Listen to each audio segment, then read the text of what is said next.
नमस्कार, मैं हूं अर्जिता मिश्रा। आप देख रहे हैं सी न्यूज़ भारत।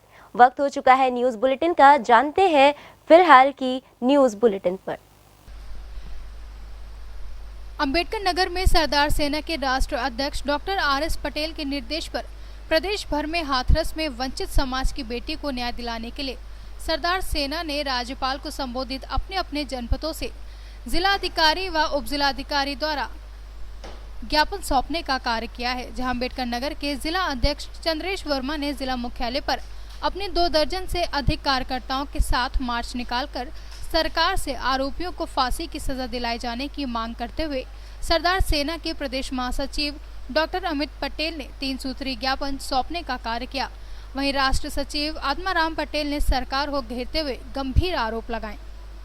अम्बेडकर नगर से सीनियर संवाददाता शनि वर्मा के साथ प्रमोद वर्मा की रिपोर्ट। मधुबनी के बबूहरी थाना क्षेत्र के सर्रा गांव में 2 सगे भाइयों के बीच हुई हिंसक झड़प में एक भाई की मौत इलाज के दौरान प्राथमिक स्वास्थ्य केंद्र बबूहरी में हो गई। जहां मिली जानकारी के अनुसार थाना क्षेत्र के सर्रा गांव में देर रात में पुरानी आपसी विवाद और चापाकल को लेकर 2 सगे भाई के बीच लाठी व लोहे के रॉड से जमकर मारपीट हुई, जिसमें एक भाई गंभीर रूप से घायल हो गया, जिसे परिजनों के द्वारा आनंद फानन में प्राथमिक अस्पताल केंद्र बाबूरही में भर्ती कराया गया, जिसका इलाज के दौरान मौत हो गई। मधुबनी से सीनियर संवाददाता अनिल कुमार चौधरी की रिपोर्ट। महाराजगंज जिले में भारत नेपाल सीमा पर पुलिस को बड़ी सफलता हाथ लगी है, जहां 10 करोड़ की चरस के साथ एक तस्कर को पुलिस ने गिरफ्तार किया है। वहीं नेपाल से भारत चरस की खेप ले जा रहे थे। बता दें, सुनौली पुलिस और SSB को बड़ी सफलता हाथ लगी है। वहीं लगातार हो रही मादक पदार्थों की तस्करी का बड़ा खुलासा हुआ है। इस एक्ट के अंतर्गत चरस की बड़ी रिकवरी हुई है। 25 किलो 150 ग्राम चरस एक संजीत कुमार मधेसिया नाम का व्यक्ति है, उससे बरामद हुई है। और इसकी अंतर्राष्ट्रीय बाजार में जो कीमत है 40 लाख पर केजी के हिसाब से 10 करोड़ 65 लाख रुपए की ये वैल्यू है। और इसके बाद कहाँ से लाया है, कहाँ ले जाना था, इस बारे में इससे और पूछताछ की जा रही है। क्या लगता है सर, एक बड़ी रिकवरी है इसमें चरस की, तो इसको लेकर के क्या आगे और कुछ? ये जो बताया गया है इसमें अभी शुरुआती पूछताछ में कि ये नेपाल से लाया था, नेपाल में कुछ लोगों ने इसको दिया था और इंडिया में ला के इसको बेचना था। और बाकी चीज़ें इससे पूछताछ चल रही है और इसमें कुछ बड़ी आगे भी हम लोग बड़ी कार्रवाई करेंगे। महाराजगंज से सीनियर संवाददाता इजराइल की रिपोर्ट। जनपद रायबरेली के SBI बैंक लालगंज से अमरनाथ यादव अपने खाते से 50,000 रुपए निकाल कर जा रहे थे और जैसे ही गेट के पास पहुंचे तभी टप्पेबाज 2 महिलाओं ने 50,000 रुपए पार कर दिए। वहीं पीड़ित ने पुलिस से मदद की गुहार लगाई और अपनी रिपोर्ट दर्ज करा ली है। गाँव कौन सा? क्या घटना हुई तुम्हारे? सर, मैं बैंक से पैसे 50,000 निकाल, केवल गेट पर निकले, पीछे से निकाल ले लेडीजों ने पैसा 50,000 पीछे से जी, गेट के पास से? गेट पास। कितना अमाउंट था? 50,000। 50,000। पुलिस में कंप्लेन की है? जी। फोर्स आई थी? और सुनाया ऐसे लोग आए थे, उसमें देख रहे थे CCTV कैमरा, उसमें फोटो दिखाई दे रहा है, कह रहे थे इससे पहचान नहीं हो पाएगी, मुँह बांधे हुए हैं। आप देख सकते हैं तो पहचान सकते हैं? जी, पहचान लेंगे।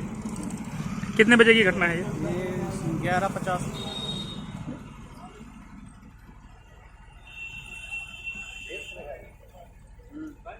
महिलाएं कैसे, क्या कोई? 2 महिलाएं थी। फेस उनका क्या खुला था? बांधे फेस बांधे थी। ठीक। इसी बैंक SBI बैंक लालगंज से, भारतीय स्टेट बैंक से किया। रायबरेली से सीनियर संवाददाता उपेंद्र बहादुर सिंह की रिपोर्ट।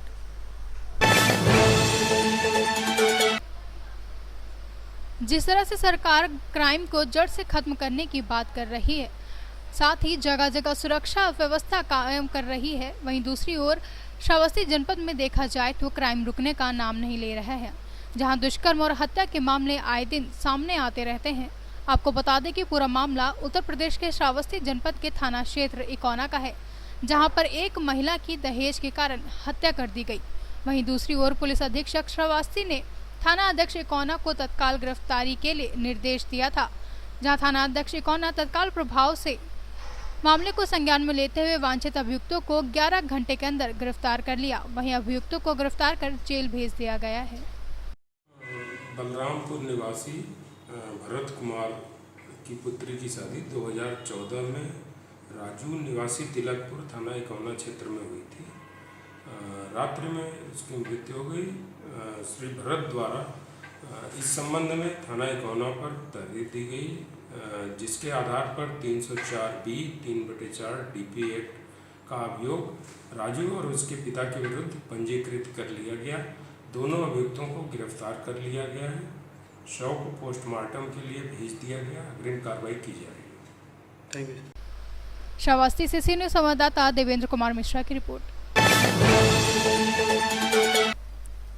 अम्बेडकर नगर के मंडल आयुक्त SP अग्रवाल ने नगर पालिका क्षेत्र अकबरपुर के LIC गली वार्ड नंबर 13 शास्त्री नगर पहुंचकर स्वच्छ भारत मिशन अंतर्गत साफ सफाई की व्यवस्था का जायजा लिया। साथ ही साथ इस वार्ड में एक्टिव मरीजों की भी जानकारी ली। अवगत कराना है कि इस जोन में कुल 20 कोविड-19 मरीज मिले थे, लेकिन अब सभी नेगेटिव हैं। इस दौरान वार्ड में साफ सफाई की अच्छी व्यवस्था देखने को मिली। कहीं पर भी किसी प्रकार की गंदगी नहीं देखने को मिली।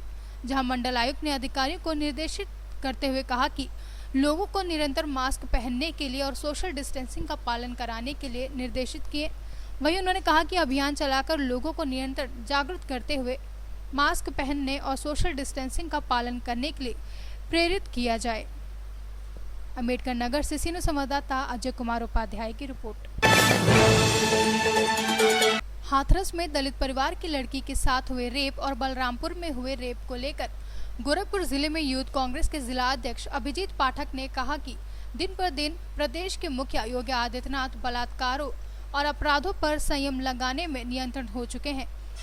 जहां उनके विरोध में आज यूथ कांग्रेस कार्यकर्ता कचहरी चौराहे पर मुख्यमंत्री का पुतला जलाते हुए और अपनी मांग को रखते हुए उन्होंने कहा कि हमारी बहन बेटियों की रक्षा नहीं कर सकते हैं तो इस्तीफा दे दें और प्रदेश की रिहाई की मांग की है। दिन प्रतिदिन प्रदेश के मुखिया योगी आदित्यनाथ बलात्कारों पर अपराधों पर संयम लगाने में निरंकुश हैं। उसके विरोध में आज हम सभी यूथ कांग्रेस के साथी गोरखपुर जनपद में उनका पुतला दहन हम सभी ने किया है और हम सबकी इस सरकार से मांग है, इस सरकार के मुखिया से मांग है, यदि वो हमारी बहन बेटियों की सुरक्षा नहीं कर सकते तो मुख्यमंत्री को नैतिकता के आधार पर इस्तीफा दे देना चाहिए। यही हमारी यूथ कांग्रेस की मांग है और हमारी एक और प्रमुख मांग है कि यदि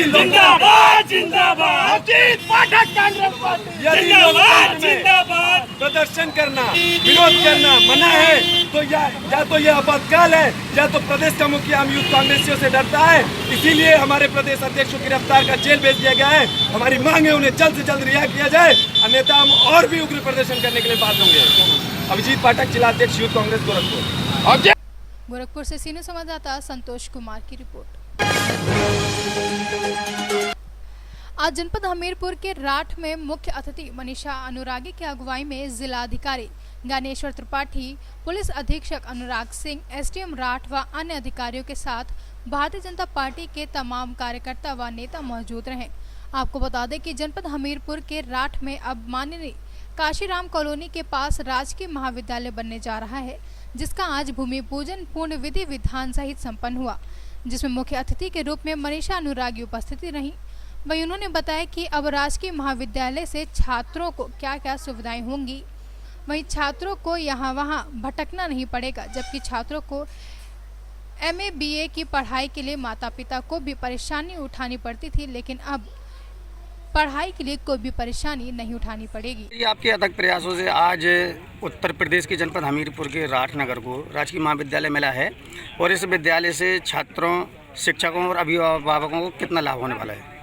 देखिए, हम सभी जानते हैं कि राठ विधानसभा में पहले सिर्फ एक ही राजकीय महाविद्यालय था, तो स्वाभाविक सी बात है कि जब हमको माननीय मुख्यमंत्री जी ने एक मेरे अनुरोध पर उन्होंने एक यहाँ पे राजकीय महाविद्यालय की घोषणा की थी और आज हम लोगों ने इसका भूमि पूजन करके इसकी शुरुआत की है और बहुत जल्दी मुझे लगता है ये डिग्री कॉलेज बनकर तैयार हो जाएगा। तो जो असुविधाएं यहाँ के छात्रों को, यहाँ उनके माता पिता को होती थी, वो असुविधाएं से उनको छुटकारा मिलेगा। हमीरपुर से सीनू संवाददाता जगमोहन की रिपोर्ट। हाथरस की घटना को लेकर लगातार पूरे देश में प्रदर्शन देखने को मिल रहे हैं। जहां विपक्षी दल लगातार प्रदर्शन कर रहे हैं, वहीं आज समाजवादी पार्टी के कार्यकर्ता हजरतगंज चौराहे पर प्रदर्शन कर रहे थे, जहां पुलिस ने जमकर लाठीचार्ज कर दिया। लखनऊ से सीनियर संवाददाता महेश सिंह की रिपोर्ट।